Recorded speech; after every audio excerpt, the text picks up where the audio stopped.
Osiris. What's going on? It's me. It's Karina Rykman, and I'm thrilled to be back here this week with a brand new episode of Inappropriate Happiness. And of course, I'm joined by my mainest dude. We're not together in the same room, but we are bonded by almost blood.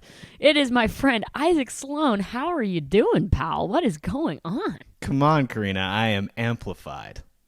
Yeah, you are. You are beyond amplified, and I am too. I feel like this is good. This is good. It's top of the week. I mean, it's Tuesday. We're recording this for those of you listening, but it feels fresh. It feels good. It feels like it's almost like the end of August where things really slow down, you know, in the music world, in the world, you know, and whatever. And it's this nice, lazy sort of summer feeling I'm starting to feel creeping in. What about you? What are you feeling, dude? You know, we are 5 days out of what's known as the dog days of summer. Things are starting to cool down in one way and also just heat up in another.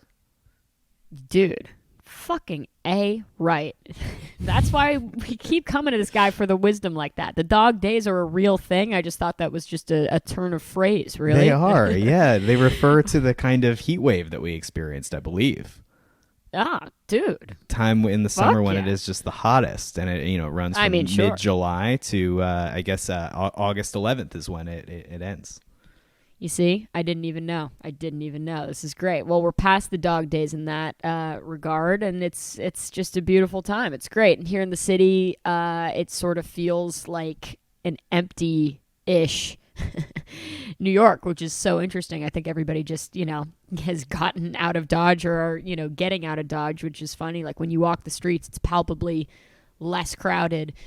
And, it's much more beautiful weather than we had when it was the dog days of summer, when it was 100 degrees every day. Now we're rocking a nice high 82, low 72. It's kind of a sweet spot. So interesting to see.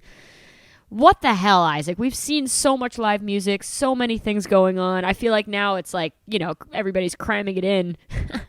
Their announces, right, tour dates, whatnot, before sort of like the last week of August / Labor Day quasi lull, I feel like. I think that's right. I closed out my dog days of summer with a Jimmy Buffett concert on Jones Beach last Tuesday, actually, after we taped our episode. And how the hell, dude? How was it? I think last episode I talked about when I go into shows as a kind of anthropological experience, and this was certainly one of those, and I really did spend many moments throughout the concert thinking, how am I going to explain this on the podcast? But I'm going to keep it brief. This was my second Jimmy Buffett concert, 10 years apart, almost to the day, at the same venue, the Jones Beach Amphitheater. And you know what I noticed most about this show? People talk about the parrot heads, people talk about the Jimmy Buffett brand, but the guy's catalog is very kind of intricate in ways I didn't anticipate. He has the traditional Jimmy Buffett, what you think of his music sounding like, kind of by the beach, simple, fun, those tunes. And then he has New Orleans style tunes where he'll be like, let's head down to New Orleans. And you'll hear that kind of quintessential New Orleans piano kick in, and the lyrical content will relate to something about the bayou. And then he also has Heartland, United States, blue-eyed soul, kind of John Mellencamp tunes. Oh my God. So, the concert is a real sort of tour through these different styles the man has explored over the years. And I have to say, I was pretty engaged and interested in the whole thing. Wow. That's actually fascinating. All bullshit aside. That's what I thought. That's what I'm saying. Yeah. But like as a pure enjoyment level, are you there and you're like, holy shit, this is really good, or not even good, like enjoyable? You know what I mean? Are you dancing? Are you grooving? Are you having a nice night out on Jones Beach? Or is it more, you're looking at it like, through some sort of lens where you're trying to like understand it, or maybe some combination of the two? What's the vibe? For you personally, you're there. I have to say it was a combination of the two. Sure. I imagine if it is something that you really love, and there are certainly a lot of people in the audience who have seen him far more than I have and know more of his music than I do, they seem to be having a grand old time. For me, it didn't really sink into a place where I could really let loose, although it was the anniversary of Jerry's passing, and they encored with Jimmy Buffett's arrangement of Scarlet Begonias. And let me tell you, Karina, got a little inappropriately happy for that one. I expect nothing less. And for the record, you took a short video of this, posted on Twitter, and it has more views than anything has ever had views. Is that correct? It does have quite a few views, and I think like over 1,300 likes or hearts on Twitter. And as someone who's new to posting on Twitter, this was pretty shocking for me. And a lot of people actually some pretty snarky things to say about the audience, who they felt wasn't quite embracing the music the way that they're used to, seeing at a Phish show or a Dead show. And looking at it, I can see that that's true. But I also think we have to remember that it was the end of a night. It was a cover song. And, everybody, every sort of musical community embraces things in a different way. So, but, that's very diplomatic point of you, taken, Isaac. Point taken. I get it. Yeah, people looked a little sleepy. A little stoic, a little sleepy, a little stoic. For the record, I just looked it up. This video that Isaac posted on Twitter has 47,000 views, which is, Isaac, I will out you. You are not a social media guy. You are late to the Twitter game. We all envy the way that you have been able to pry yourself off of all of these soul-trapping, horrendous platforms that I just can't seem to pry myself from. But, welcome to Twitter. You post a 13-second clip of, Jimmy Buffett playing Scarlet Begonias. Next thing you know, every parrot head and deadhead on the internet has something to say about it. 47,000 people have Well, he's played this tune before, and he usually says, where parrot heads meet deadheads, as a way of introducing this song. And also he, covers the Phish song Gumbo on a compilation of Phish covers. Which is the best. Oh, my God. And instead of saying, it's chaise roulette, right? Like yes, in the Phish version, they pronounce it that way. Yeah. He goes chaise roulette, which I love. Chaise roulette, yeah. Chaise roulette, that's the best element to that, Fucking, we are big fans. I mean, I'm a big Gumbo fan in general. The food, the Phish version, the Jimmy Buffett version, it's all gravy to me, if you will. But that's amazing, dude. Way to really just truck it back to Jones Beach for, some parrot head bullshit. This is fantastic. I have never seen Jimmy Buffett, but I do also sort of love him from afar, and I feel like I know more Jimmy Buffett songs than the average, sort of thick-headed New Yorker. I don't know. Once every 10 years, little Jimmy Buffett on the water on a Tuesday night. Not the worst thing. Without a doubt. And you and I also, for the record, just catching up on the live music that we have seen in the last week. There was a 5-night run like no other that took place at Madison Square Garden last week, which was Rage Against the Machine with Run the Jewels opening. I caught the show on the Tuesday. Isaac, you caught the show on the Friday, correct? Correct, yeah. I mean, I don't want to dwell too much on this because, I feel like I could go all day. But for me, just, personally speaking, this was, one of those things where, like, I go on tour a lot, I'm away a lot, I have now I can't really, back in high school, middle school, whatever, I definitely would structure my life much more around like the concerts I wanted to see in the city, you know. But these days it's like, oh, I'm going to be away. Thank God I was here to witness a night of that, you know.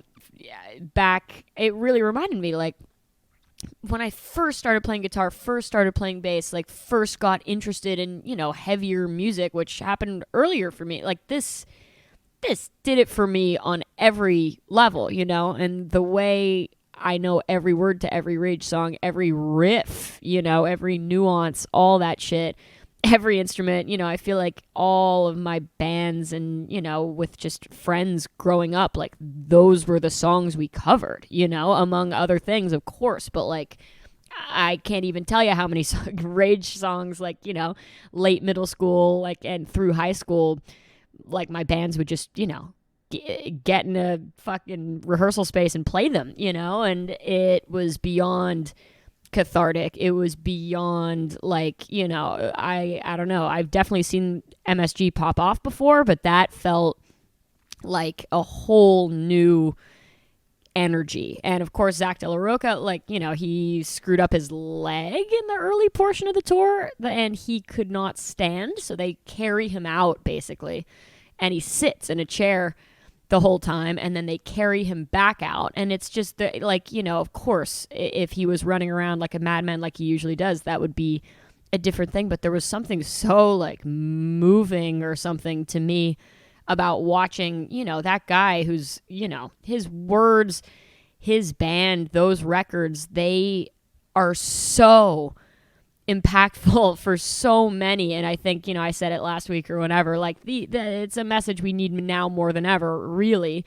And he, you know, just delivering it in this, you know, half crippled way and then triumphantly getting carried off the stage. Like, I don't know, there was something so powerful about it. I fucking loved the entire show. It was absolutely incredible. I would travel anywhere in the world to go see it.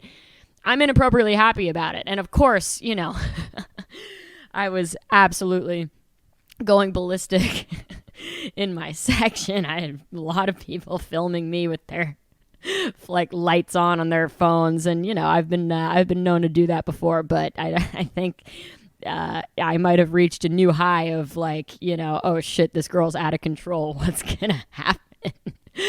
Which was really great, and I had the best time ever. I couldn't say enough good things about it. I really love Run the Jewels as well. That was, I think, my third Run the Jewels show, and I am a huge fan. What a pairing. All of this, like, you know, it does it for me. So that I'm inappropriately happy about, Isaac.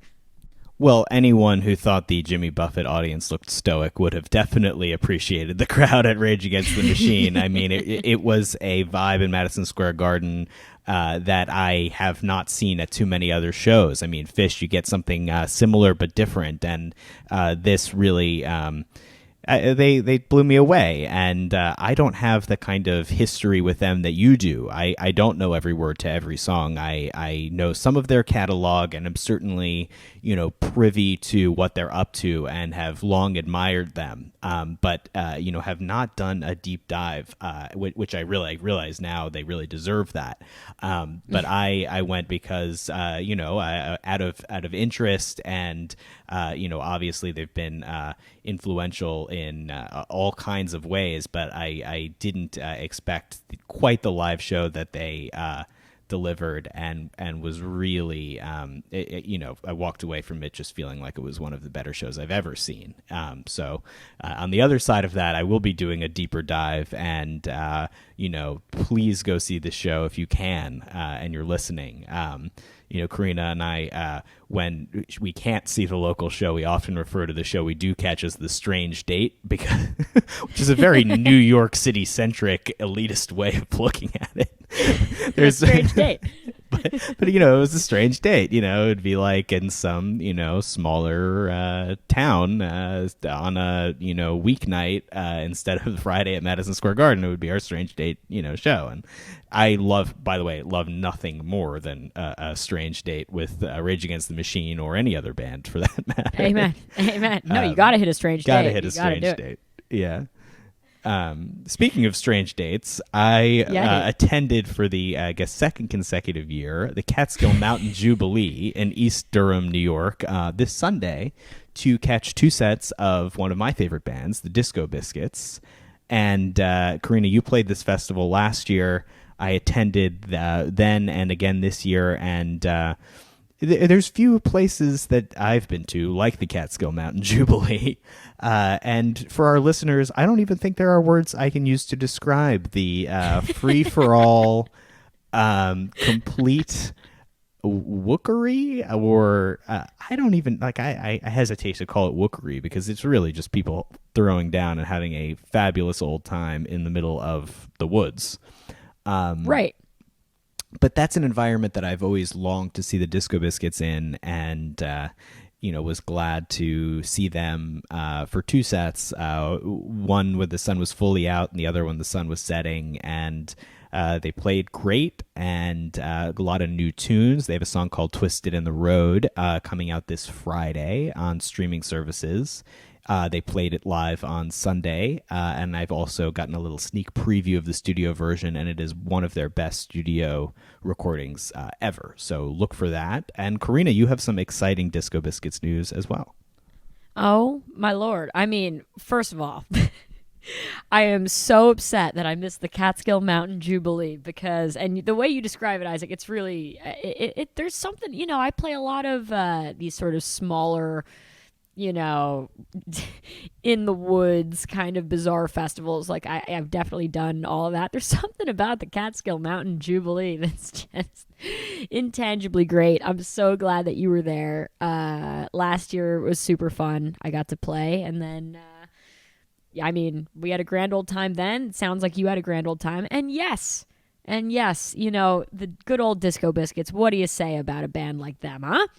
First of all, before I get into the really, really exciting news, I will say that John Barber, guitar player of the Disco Biscuits, he has a podcast much like this one called Touchdowns All Day. And Touchdowns All Day, the lore of all of this was really fascinating because, I recorded an episode of Touchdowns All Day with Barber in May 2020. Right? Different world, different KR, things are different, right? And, next thing you know, it's January 2022, and there's been no release of my episode of Touchdowns All Day. So, I don't know, I just had the thought to holler at John, and I was like, yo, should we do a new one of these, for 2022? That old one is ancient history because, of course, literally we were on lockdown. Things were very, very different, blah, blah, blah. And he's like, yeah, totally. So what ends up happening is we record, a 2022 episode featuring yours truly on Touchdowns All Day in May of 2022. And then this is a real nail biter. I'm just like, I'm like, wow, I wonder when these podcasts are going to get released. But they have the thought, John and Crunk Mike, who is the gentleman who kind of facilitates all of this. And, Crunk Mike basically had the concept. It's like a time capsule episode where basically, they released at the same time my 2020 interview and my 2022 interview. Really some forward-thinking stuff, emblematic of just how out there and spectacular the Disco Biscuits really are. And that brings me to my next point, which, by the way, that got released, August 14th. So we're looking at 2 consecutive Mays, and then the episode gets dropped in August of 2022. Unbelievable stuff. Great times. Love chatting with Barber. Love all of the Disco Biscuits. They are my pals, and that is why they invited me, Isaac, to play with them in Iceland. Oh, baby. At their destination event. It's called Transatlantic. Oh, yeah. And it is taking place at really one of the most beautiful looking concert halls I've ever seen, albeit on the internet. I have not been there in person yet. But my band's going to open for them. They have 3 unique openers on 3 different nights. It's Cloud Chord, And then night 2, I believe, is Dogs in a Pile. And then it's me and my band.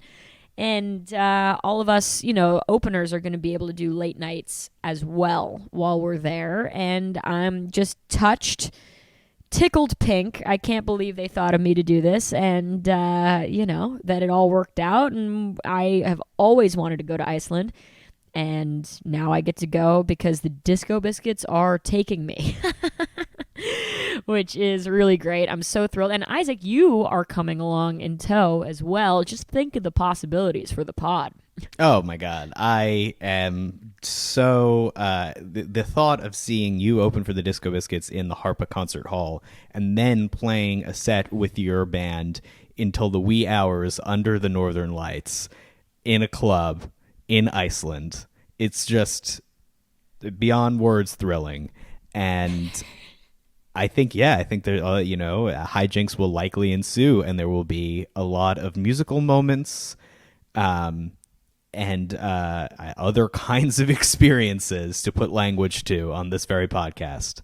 Oh my Lord! I mean, big time. What a bizarre and incredible concept, going to Reykjavik with the Disco Biscuits. I can't wait. Speaking of international musical experiences.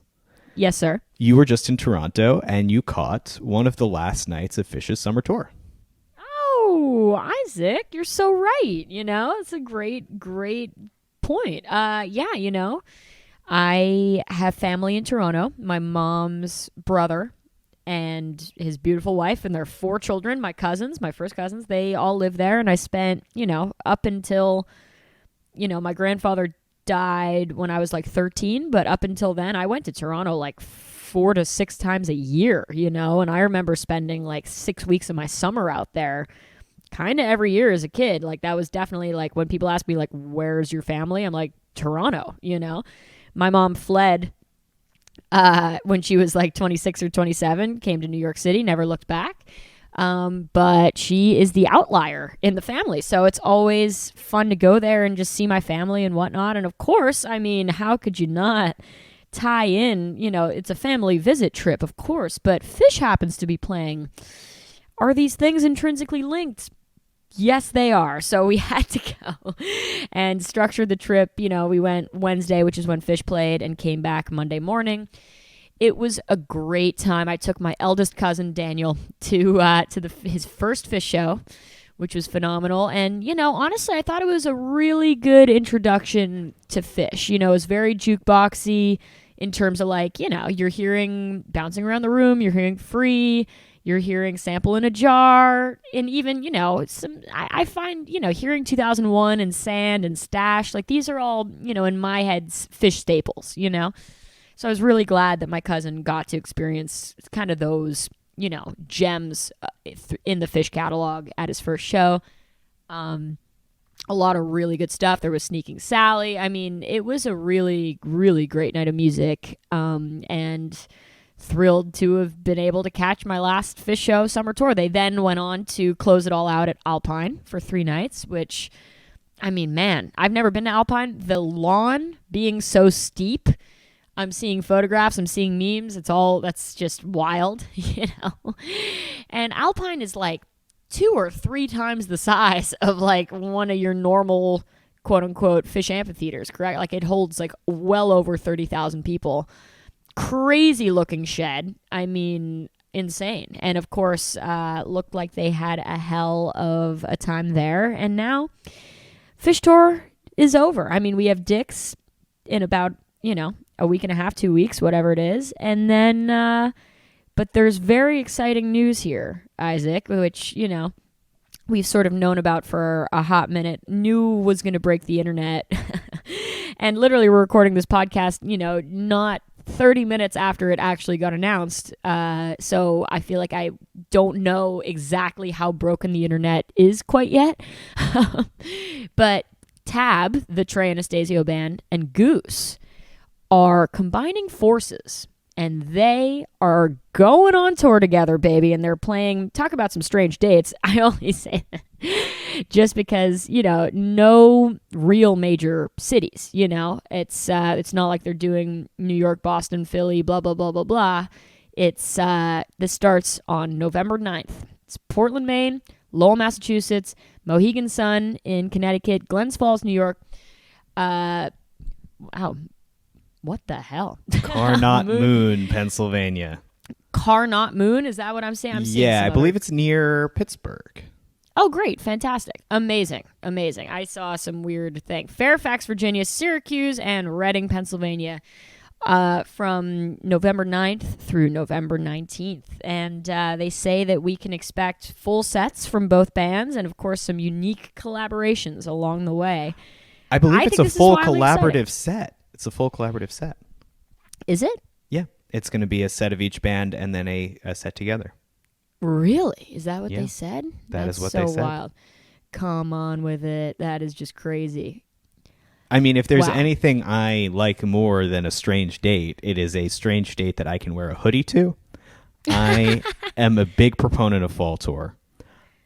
And this really just has my number with the, out of major cities in small arenas with hoodie weather. I mean, and Goose and Trey Band. It's like... Seems great. Seems really like everything we want. Got my number. 100%. And of course, so excited for Goose as always. It's just, that's a really beautiful thing to be tapped by somebody you admire so much and go on a co-headlining fall tour together. It's fantastic. And I know Trey feels the same way about them. It's like everybody sort of, it's like a beautiful symbiosis of like, the young guys getting to play with somebody they super admire and Trey really feeling strongly about this young, incredible band that's just making insane waves for themselves and, absolutely trailblazing a path of their own. So I think this is a fantastic thing. I know we will hit at least one of these shows, Isaac. I really look forward to it. And may the internet be as broken gets. Let's go. It's that's what I would refer to as hot goss. Where goss is short for gossip. That is just some hot goss. It's been difficult for the last few months to keep that one under wraps. But here we go, man. Here we go. Tab and Goose. Great fall tour. And, I'm sure a lot of traveling for these shows will ensue from around the country. I think this is it's really cool. And honestly, it brings tourism to these sort of smaller, not major cities, so very, very cool. Congrats to both Trey and Goose.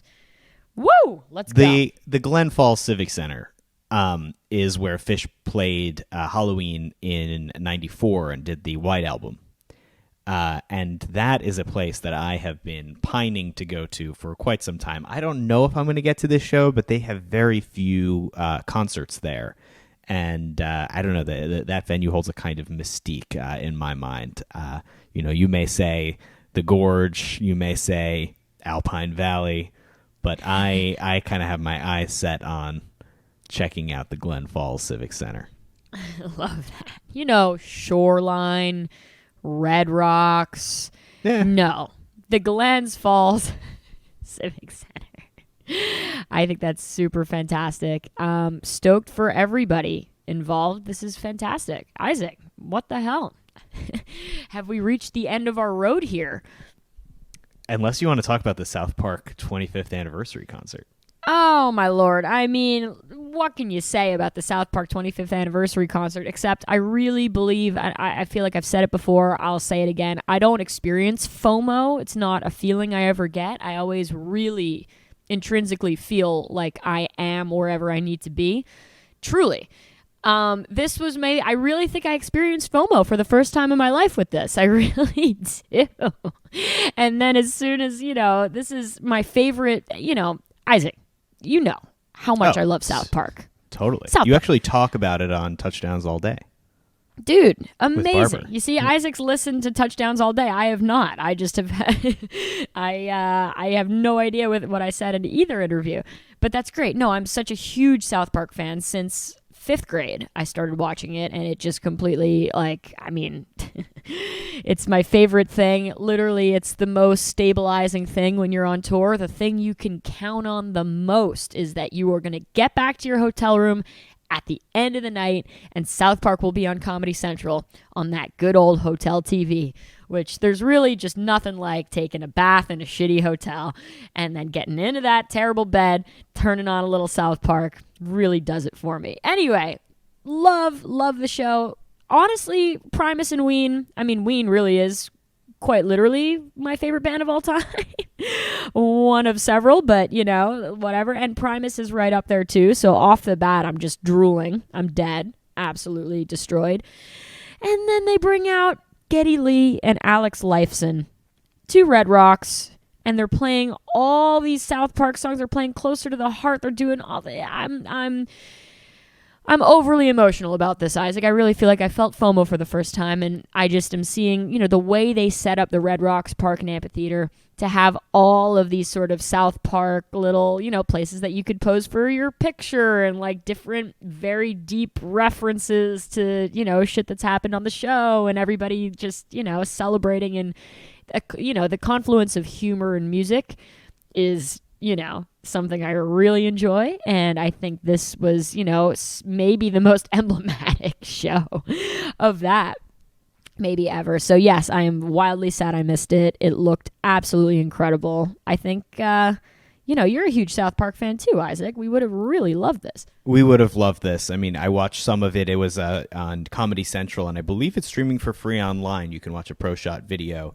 But Matt Stone and Trey Parker, the two creators of South Park, are just wildly talented, and you can really see that in all of these different crazy ways with, you know, Matt Stone playing drums with Geddy Lee and Alex Lifeson of Rush on Closer to the Heart, and then stepping out in front of the mic to sing Tommy the Cat, the Primus song, as the character of Butters from South Park. And, you know, just his creativity and talent, and Trey Parker as well, is on full display. And then, of course, you get these shots of the audience just, you know, keeling over in laughter or just total shock on their faces. And then these aerial views of Red Rocks, which is just gorgeous and has all of these, you know, projections of different South Park related characters and happenings. And yeah, I mean, the FOMO is very real in that regard. And I just thought, you know, it was worth mentioning. Ween announced some Halloween shows. They're going to be playing October 31st and November 1st at the Beacon Theater in New York, and will lead up to those shows with two nights at the new Roadrunner in Boston, Massachusetts. And, you know, these bands, Primus and Ween, I don't know, have such an importance to the whole South Park thing. And it was just really, everything was on full display at Red Rocks. And I'm just very glad that there's pro shot video that you can watch of these, because, I mean, what a moment. Beyond, right? I mean, insane. To all of you who were there, I'm jealous. I salute you. And I think that, Isaac, really brings us to the end of our road here. What a beautiful time to talk about all the live music happenings, everything, everywhere, transatlantic. We're talking Canada, we're talking Iceland, we're talking South Park, we're talking Trey, we're talking Goose, etc., etc. What an amazing thing. Oh man, this podcast is brought to you by Osiris Media. Shout out to our friend Brian Brinkman, RJB, and our producer is Marlo Shankweiler. She stitches this whole thing together. Crunk we Marlo. Are so lucky to have Crunk Marlo in the cut. Fantastic times, everybody. We hope you have an amazing week ahead. Can't wait to keep it going. No weeks off, baby. We don't take Labor Day off. That ain't even a thing. Not that it's Labor Day yet, but, you know. Good times, spectacular shows, music, humor, Rage Against the Motherfucking Machine. Isaac, thank you so much. Karina, thank you too. The dog days are over. There it is. Dog days are over. Dude, that's what the song's about. Take care, everybody. Stay cool. Stay cool. Stay hot.